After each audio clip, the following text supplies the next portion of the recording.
L'étude d'aujourd'hui a pour titre « Le message du second ange ». C'est tiré d'Apocalypse chapitre 14. On voit ici les trois anges volant par le milieu du ciel. Que représentent les anges dans la Bible? Les lettres aux 7 églises. On voit ça dans Apocalypse 2 et Apocalypse 3.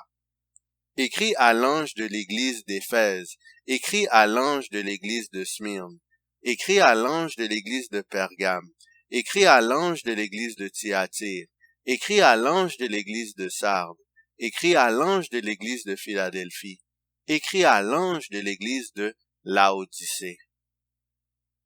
En réalité, l'apôtre Jean n'a pas écrit les lettres destinées aux églises à des anges littéraux, mais à des êtres humains qui devaient les transmettre aux églises. Marc chapitre 1, versets 2 à 4. Selon ce qui est écrit dans Ésaïe le prophète. Voici, j'envoie devant toi mon messager, qui préparera ton chemin. C'est la voix de celui qui crie dans le désert. Préparez le chemin du Seigneur, aplanissez ses sentiers. Jean parut, baptisant dans le désert et prêchant le baptême de repentance pour la rémission des péchés. Le mot ange provient du grec agélos, qui signifie messager, envoyé. Le même mot grec est employé pour décrire Jean-Baptiste, un être humain. Des anges représentent des messagers, des envoyés porteurs de messages. Ils peuvent donc être des humains. Quel récit biblique contient 3 messagers de Dieu? Genèse chapitre 18, les versets 1 et 2. L'Éternel lui apparut parmi les chênes de Mamré, comme il était assis à l'entrée de sa tente pendant la chaleur du jour. Il leva les yeux et regarda, et voici, 3 hommes étaient debout près de lui.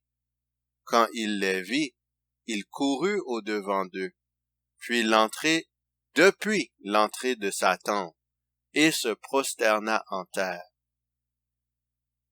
Avant la destruction de Sodome et Gomorrhe, il y avait aussi 3 messagers qui avaient un message divin à apporter.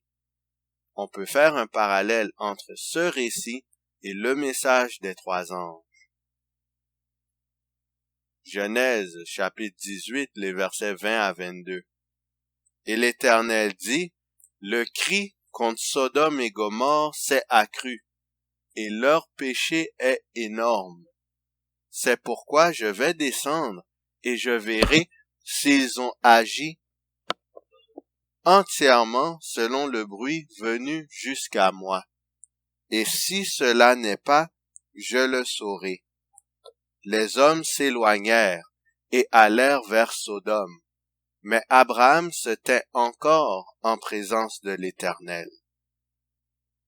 Avant de détruire Sodome et Gomorrhe, Dieu fait une investigation de ces villes afin de porter un jugement contre elles. Les messagers divins donnaient ainsi l'avertissement final avant la destruction complète de Sodome et Gomorrhe. De même, les péchés de notre planète sont énormes. Dieu est en train d'investiguer la vie de tous les humains qui ont déjà habité sur la terre et qui habitent en ce moment même sur notre planète. Cette investigation a pour but de pouvoir exercer un jugement irrévocable sur chaque personne. Par miséricorde, Dieu envoie des messagers qui ont comme mandat d'avertir la planète de la destruction qui surviendra bientôt. Le message des 3 anges constitue l'avertissement final de Dieu avant la destruction de la terre. Nous regarderons aujourd'hui le message du 2e ange. Apocalypse 14, verset 8. Et un second ange suivit, en disant, elle est tombée, Babylone la grande, qui a abreuvé toutes les nations du vin de la fureur de son impudicité. Dans quel récit et contexte biblique le passage « elle est tombée, Babylone la grande » apparaît-il? Quel parallèle pouvons-nous faire entre le récit en question et la chute de Babylone décrite dans le message du second ange? Ésaïe 21, versets 6 à 9. Car ainsi m'a parlé le Seigneur. Va, place la sentinelle, qu'elle annonce ce qu'elle verra. Elle vit de la cavalerie, des cavaliers 2 à 2, des cavaliers sur des ânes, des cavaliers sur des chameaux. Et elle était attentive, très attentive. Puis elle s'écria, comme un lion, « Seigneur, je me tiens sur la tour toute la journée, et je suis à mon poste toutes les nuits. Et voici, il vient de la cavalerie, des cavaliers 2 à 2. Elle prit encore la parole et dit, « Elle est tombée, Babylone, et toutes les images de ses dieux sont brisées par terre. »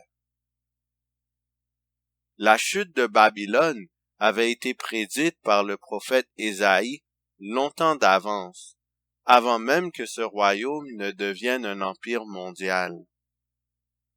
Le prophète fait mention des faux dieux que servaient les Babyloniens. En effet, Babylone fut coupable d'avoir commis l'idolâtrie, ce qui causa la chute de cet empire. Daniel 5, verset 22.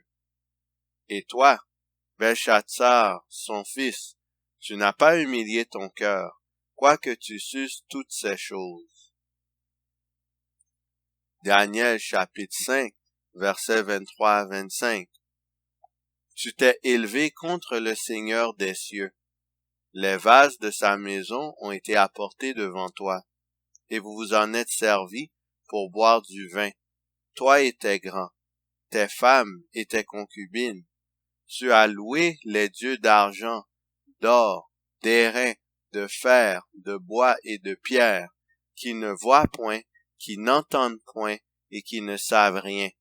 Et tu n'as pas glorifié le Dieu qui a dans sa main ton souffle et toutes tes voies. C'est pourquoi il a envoyé cette extrémité de main qui a tracé cette écriture. Voici l'écriture qui a été tracée. Comptez, pesez et divisez. Daniel 5, versets 26 à 28. Et voici l'explication de ces mots. Comptez.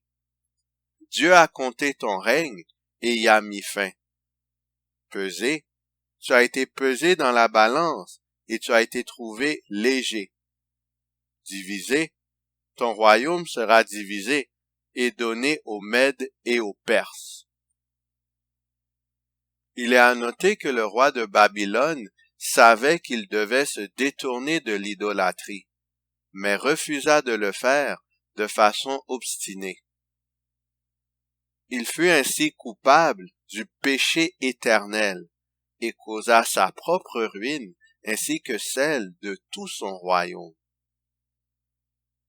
Or, le message du second ange a un contexte similaire.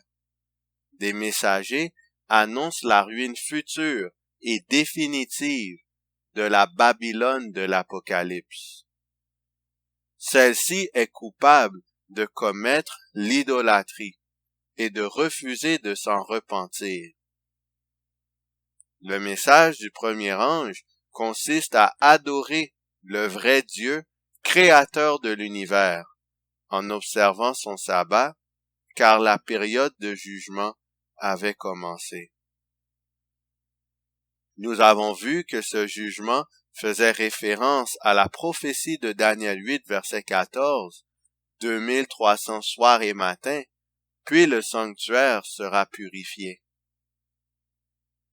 Ainsi, la Babylone de l'Apocalypse correspond à un groupe qui a rejeté le message du premier ange et est resté dans l'idolâtrie. Spécifiquement, ce groupe a rejeté les vérités sur le sanctuaire ainsi que sur le sabbat, qui sont les points centraux du message du premier ange. Apocalypse 14, verset 8. Et un second ange suivit, en disant, « Elle est tombée, Babylone la grande, qui a abreuvé toutes les nations du vin de la fureur de son impudicité. » Babylone représente qui? 1 Pierre 5, chapitre 13. 1 Pierre 5, verset 13 plutôt. L'Église des élus, qui est à Babylone, vous salue, ainsi que Marc, mon fils. Aucune preuve n'est citée que Pierre a travaillé à l'ancienne Babylone. À cette époque, la ville littérale de Babylone était pratiquement complètement en ruine. Pierre a fini son œuvre évangélique et est mort à Rome. Vers la fin du 1er siècle, les chrétiens se référaient déjà à la ville et à l'empire de Rome par le titre symbolique Babylone. Babylone est devenu un terme incriminant approprié pour identifier et décrire la Rome impériale, à la fois pour les Juifs que pour les chrétiens. Depuis le tout début, la ville Babylone symbolisait l'incrédulité envers le vrai Dieu et le refus de faire sa volonté, ainsi que l'idolâtrie. Le groupe qui a rejeté le message du premier ange fait partie de la même équipe que Rome. En effet, ce groupe collabore avec le système papal et porte le même titre que celle-ci, Babylone. Quel groupe a rejeté la vérité sur le sanctuaire et sur le sabbat et maintenant collabore avec Rome dans la pratique de l'idolâtrie? Ce groupe correspond aux églises protestantes qui ont apostasié durant la période du mouvement millérite. Toutes ces églises ont rejeté le message des 2300 soirs et matins. La plupart d'entre elles ont ensuite rejeté le sabbat de l'Éternel. Citation. Avant le grand désappointement, de nombreux millérites furent expulsés de leur confession religieuse. Après cette date, Miller fut exclu de son église à Lowhampton. En juillet, Charles Fitch, un pasteur congrégationaliste puis presbytérien, prêcha un fameux sermon intitulé « Sors de Babylone, mon peuple », invitant les chrétiens sincères à quitter les dénominations qui rejetaient le message d'une venue imminente du Christ. Ce message laissa un profond impact sur les millérites. Autre citation. On a pu lire dans l'édition américaine du Bulletin universel catholique en 1942, l'Église a transféré l'observance du sabbat au dimanche par l'autorité divine et infaillible qui lui a été conférée par son fondateur Jésus-Christ. Le protestant, qui prétend que la Bible est le seul guide digne de confiance en matière de foi, n'a aucune base biblique sur laquelle s'appuyer en observant le dimanche. En ce domaine, l'Adventiste du 7e jour est le seul protestant logique. Apocalypse 14, verset 8.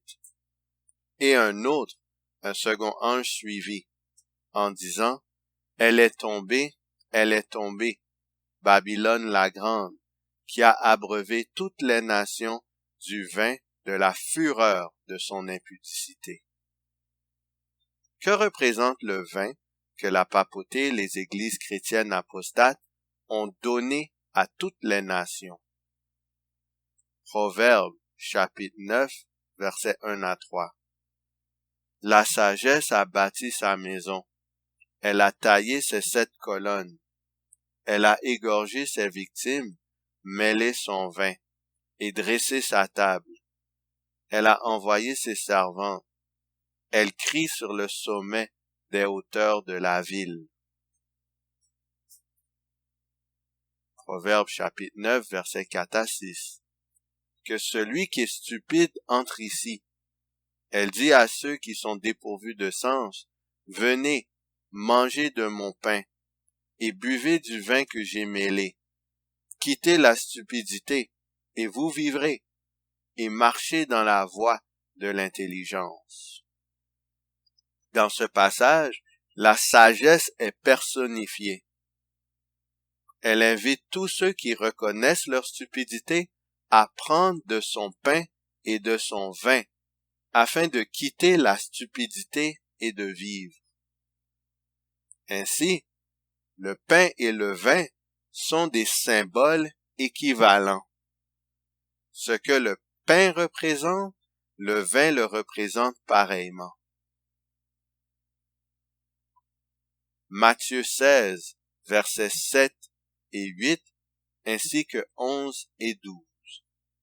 Jésus leur dit, « Gardez-vous avec soin du levain des pharisiens et des sadducéens. » Les disciples raisonnaient en eux-mêmes et disaient, « C'est parce que nous n'avons pas pris de pain. » Jésus, l'ayant connu, dit, « Pourquoi raisonnez-vous en vous-même, gens de peu de foi, sur ce que vous n'avez pas pris de pain?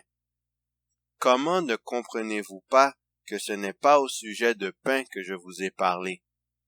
Gardez-vous du levain des pharisiens et des sadducéens. » Alors ils comprirent que ce n'était pas du levain du pain qu'il avait dit de se garder, mais de l'enseignement des pharisiens et des sadducéens.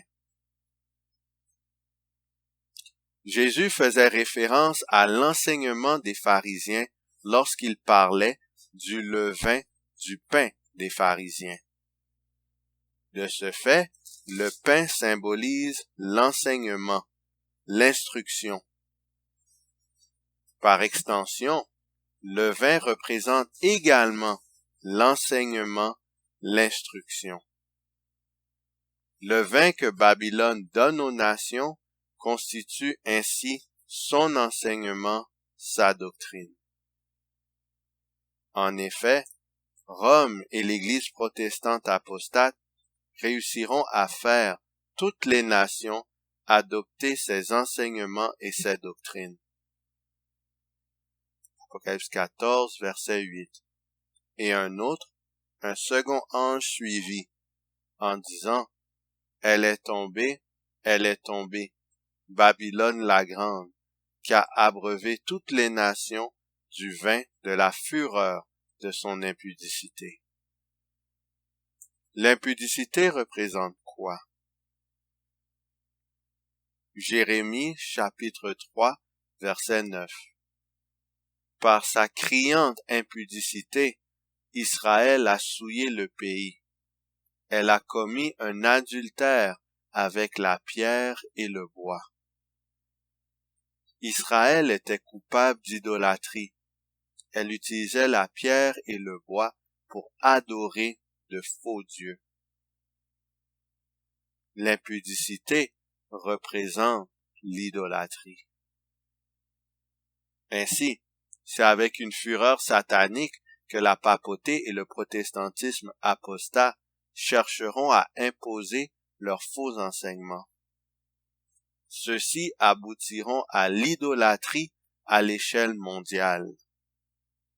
Contre qui spécifiquement la colère de Babylone sera-t-elle dirigée? Apocalypse chapitre 12, verset 17. Et le dragon fut irrité contre la femme, et il s'en alla faire la guerre au reste de sa postérité, à ceux qui gardent les commandements de Dieu et qui ont le témoignage de Jésus. Apocalypse 19, verset 10. Et je tombai à ses pieds pour l'adorer. Mais il me dit, garde-toi de le faire. Je suis ton compagnon de service et celui de tes frères qui ont le témoignage de Jésus.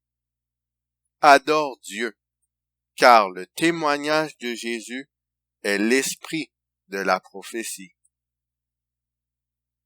La colère de Rome sera spécialement envers ceux qui gardent tous les commandements de Dieu et qui ont l'esprit de la prophétie. Ces croyants ont la capacité d'annoncer les événements futurs à travers les Écritures. Ils dénonceront avec fermeté la papauté et les églises chrétiennes qui sont tombées spirituellement. Pour cette raison, ils attireront la fureur des institutions sataniques. Rome et ses acolytes pousseront les gouvernements mondiaux à émettre des lois pour imposer le culte idolâtre, notamment l'adoption de dimanche comme jour d'adoration.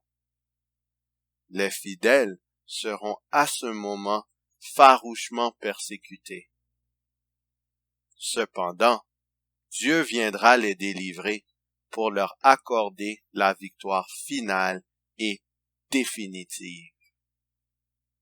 Qui allons-nous choisir? Choisirons-nous le camp de l'agneau, ainsi que le vin de la sagesse que procure l'agneau de Dieu qui a ôté nos péchés, ou est-ce qu'on choisit le camp du serpent, le vin de Babylone, les faux enseignements de Rome et des églises protestantes apostates, incluant l'adoration du dimanche? Acceptons Dieu, reconnaissons qu'il est le seul créateur, étudions le message du sanctuaire, étudions le message sur le sabbat, propageons-le, et lorsque la persécution viendra, l'Éternel nous délivrera. Que le Seigneur vous garde.